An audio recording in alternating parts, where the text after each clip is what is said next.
আমি এখন কই মাছ রান্না করব। কই মাছটা নুন হলুদ দিয়ে আমি ভাজা করে রেখেছি, ওই তেলেই আমি রান্না করব।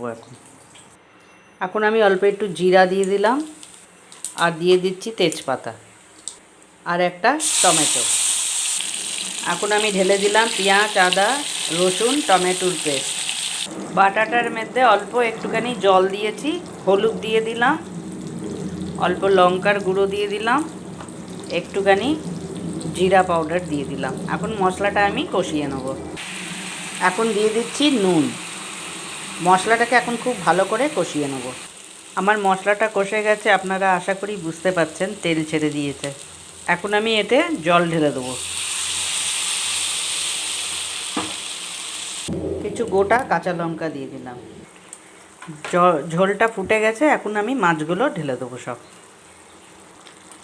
এখন আমি ধনেপাতা ছিটিয়ে দিচ্ছি উপর থেকে। আমার কই মাছের ঝাল একদম রেডি খাবার জন্য। কই মাছের ঝাল এমনি করে বানিয়ে খাবেন, ভালো লাগলে লাইক কমেন্ট শেয়ার করবেন।